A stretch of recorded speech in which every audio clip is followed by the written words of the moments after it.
तो चलिए दोस्तों वीडियो स्टार्ट करते हैं। तो वीडियो स्टार्ट करने से पहले आपको जानकारी दे देता हूं। आज इस वीडियो के अंतर्गत अपन 8वां चैप्टर पढ़ने वाले हैं। इससे पहले के चैप्टर अपन ने पिछले वीडियो के अंतर्गत जिक्र कर लिया है और इन वीडियो के माध्यम से मैं आरबीएससी और एनसीईआरटी की जो किताबें हैं, आरबीएससी और एनसीईआरटी की जो 6 से 12 तक किताबें चलती है, उन सभी के जो चैप्टरों के लास्ट में क्वेश्चन होते हैं और चैप्टरों के बीच में जो वस्तुनिष्ठ क्वेश्चन होते हैं, उन सभी का जिक्र करने वाला हूँ, उन सभी का सोल्यूशन करवाता हूँ।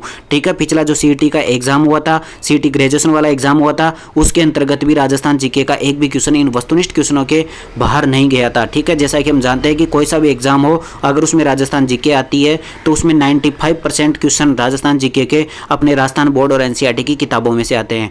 तो सबसे पहले तो आपको चैनल को सब्सक्राइब करने लेना है। ठीक है, इससे पहले मैंने 6ठी, 7वीं, 8वीं, 9वीं, 10वीं इन सभी के क्वेश्चन करा दिए हैं, उन सबके वीडियो देख लेना। और आज के इस वीडियो के अंतर्गत अपन 11वीं का जो 11वीं क्लास है उसका 8वां चैप्टर करने वाले हैं। ठीक है, इससे पहले के चैप्टर करा चुका हूं, तो बिना किसी समय बर्बादी के आज का वीडियो स्टार्ट करते हैं। उससे पहले आप चैनल को सब्सक्राइब कर लेना। ठीक है, अब आज का पहला क्वेश्चन पढ़ते हैं। क्वेश्चन नंबर पहला है, तार कसी, यानी तार कसी का मतलब होता है धातु के बारीक तारों से निर्मित के लिए प्रसिद्ध है। तो तार कसी कहाँ की प्रसिद्ध है? तार कसी नाथद्वारा की प्रसिद्ध है। लेकिन दोस्तों आपको एक जानकारी और दे दूं, अगर नाथद्वारा ऑप्शन में नहीं हो तो रेनवाल कर देना। रेनवाल जयपुर में है। ठीक है, सेकंड ऑप्शन कौन सा हो जाएगा? रेनवाल हो जाएगा।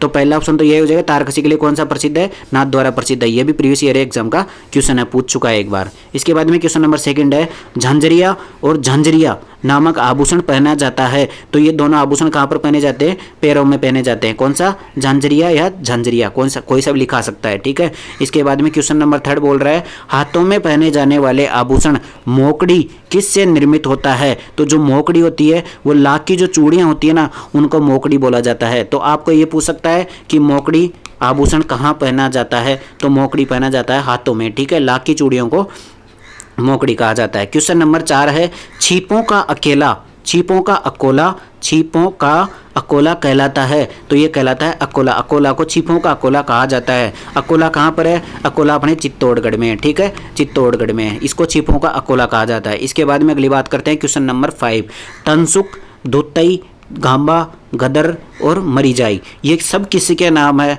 ये सारे के सारे अंगरखी के प्रकार है। जो अंगरखी होती है उसके प्रकार है तनसुक, दुत्तई, गाबा, गदर और मरीजाई। ठीक है, ये बहुत बार एग्जाम में पूछे जा चुके हैं, वेरी वेरी इंपॉर्टेंट क्वेश्चन है। ठीक है, इसके बाद में क्वेश्चन नंबर 6 की बात करते हैं, अमरशाही, उदयशाही, खंजरशाही, शिवशाही, विजयशाही, शाहजहानी। कभी भी आपको शाही शाही मिल जाए, ये सभी किसके होते हैं? पगड़ी के प्रकार होते हैं। क्या होते हैं? पगड़ी के प्रकार होते हैं। बहुत ज़्यादा कॉमन क्वेश्चन है, बहुत बार एग्जाम में पूछा जा चुका है। इसके बाद में क्वेश्चन नंबर 7 क्या कहता है, अमोवा का प्रयोग करते थे जो खाकी रंग से मिलता जुलता था। तो अमोवा का प्रयोग कौन करते थे?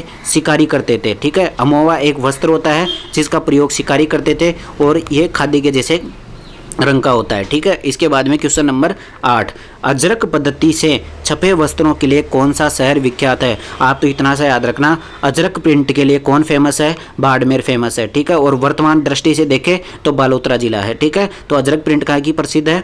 बालोतरा जिले की। इसके बाद में आगे बढ़ते हैं, लप्पा लप्पी, बांकड़ी आदि किसके अनेक प्रकार है? देखो ये लप्पा लप्पी जो है, ये अपने रीट जो 3rd ग्रेड का एग्जाम हुआ था, पिछले साल रीट 3rd ग्रेड का जो एग्जाम हुआ था मेंस वाला, उसमें पूछा गया था कि लप्पा लप्पी क्या है? तो लप्पा लप्पी कुछ नहीं है, जो गोटे होते हैं गोटे के प्रकार है। ठीक है, गोटे के प्रकार है लप्पा लप्पी। और गोटे कहाँ के प्रसिद्ध है? तो खंडेला सिक्कर के प्रसिद्ध है। कहाँ के प्रसिद्ध है? खंडेला सिक्कर के प्रसिद्ध है। ठीक है, इसके बाद में आगे बढ़ते हैं अपन, क्वेश्चन नंबर 10 है, गोटा उद्योग का प्रसिद्ध केंद्र कौन सा है? तो खंडेला है। गोटा उद्योग का प्रसिद्ध केंद्र कहाँ पर है? खंडेला में, अभी बता दिया मैंने। इसके बाद में क्वेश्चन नंबर 11 है, सरपेंच, बालाबंदी, दुगदुगी, पछेवड़ी, लटकन आदि का प्रयोग किसके लिए किया जाता है? तो इन सभी का प्रयोग होता है पगड़ी को, सॉरी इसमें देखो ऑप्शन ए दे रखा है, सजावट करने के लिए, कपड़ों को रंगने के लिए, ओढ़नी बनाने के लिए और पगड़ी को चमकीली बनाने के लिए। तो सबसे पहले तो कुछ नहीं होता, पगड़ी को सजाने के आभूषण होते हैं सारे के सारे। पगड़ी को सजाने के सरपेंच होता है, बालाबंदी होती है, दुगदुगी होती है, पछेवड़ी होती है और लटकन होती है। ये सभी पगड़ी को सजाने के आभूषण होते हैं। ठीक है, अगला क्वेश्चन, क्वेश्चन नंबर 12। अभी तक आपने चैनल को सब्सक्राइब नहीं किया तो चैनल को सब्सक्राइब जरूर कर लेना।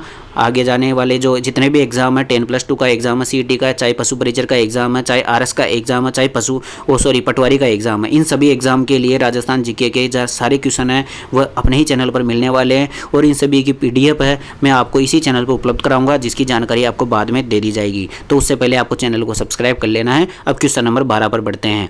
शेखावाटी में अलग अलग रंग के कपड़ों पर विविध डिजाइनों में काटकर कपड़े पर सिलाई की जाती है, जिसे कहा जाता है। तो आप एक ध्यान रखना, अपने गाँव में जब कोई पेंट फट जाता था तो उसके ऊपर अपन दूसरा कपड़ा चिपका देते थे। जैसे पेंट फट गया तो उसके ऊपर दूसरा कपड़ा सिल देते थे। उसको अपन कई जगह तो तरकी लगाना बोलते हैं, लेकिन इसको जो स्थानीय भाषा में बोला जाता है वो बोला जाता है पैंच वर्क। पैंच लगा दिया उस पर, ठीक है। जैसे पंचर में अपन ट्यूब का पंचर निकलवाते हैं, उसमें पैंच लगाते हैं, तो उसको भी पैंच वर्क बोला जाता है, ठीक है। इसके बाद में अगर आप क्वेश्चन पढ़ते हैं, क्वेश्चन नंबर 13।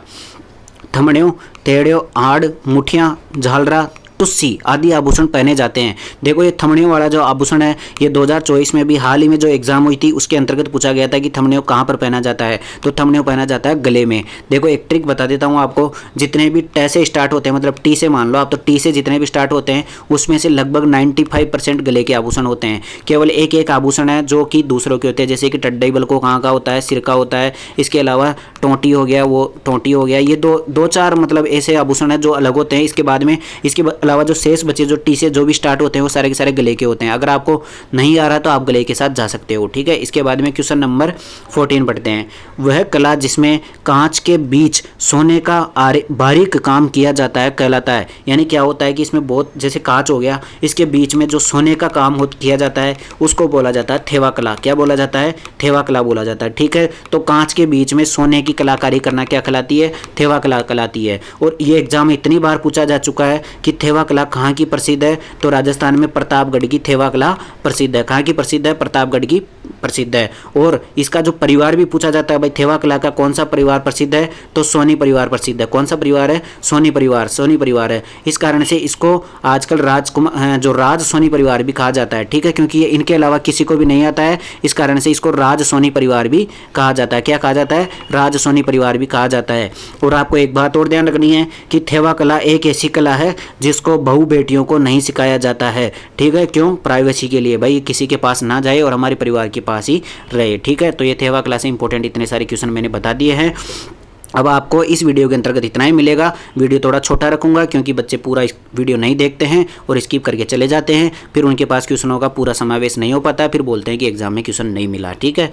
तो आप पूरा वीडियो देखा करो। और अब यहाँ तक पहुँच गए हो तो आपको एक बात बता दूँ, अगले वीडियो के अंतर्गत में पूरे की पूरी यानी कि लगभग 4 से 5 चैप्टर एक साथ कराने वाला हूँ, ठीक है। और उसमें अपने जैसे कि 11वीं क्लास का पूरा पार्ट हो जाएगा, ठीक है। और यहाँ से बाहर कुछ भी नहीं जाएगा। फिर अब जैसे राजस्थान बोर्ड और एनसीईआरटी की जितने भी क्वेश्चन हैं उन सबका वस्तुनिष्ठ प्रश्नों का सारा का सारा मैं यहाँ पर सोल्यूशन कराने जा रहा हूँ। इसके अलावा जो आपको पीडीएफ की बात करूँ तो पीडीएफ आपको इसी चैनल पर उपलब्ध करा दूंगा। आपको मैं बता दूंगा कि कहाँ पर आपको पीडीएफ मिलेगी, कहाँ से इसको डाउनलोड करना है। लेकिन उसके लिए आपको चैनल को सब्सक्राइब कर लेना जब तक मैं पीडीएफ की व्यवस्था करता हूँ कि इसको कहाँ पर उपलब्ध करवाना है, ठीक है। तो सबसे पहले आपको चैनल को सब्सक्राइब कर लेना है। पिछले वीडियो आपने नहीं देखे तो देख लेना जाके, और आने वाले वीडियो के लिए चैनल को सब्सक्राइब करके आने वाले वीडियो को भी देख लो, ठीक है। तो आज के वीडियो के अंतर्गत इतना ही।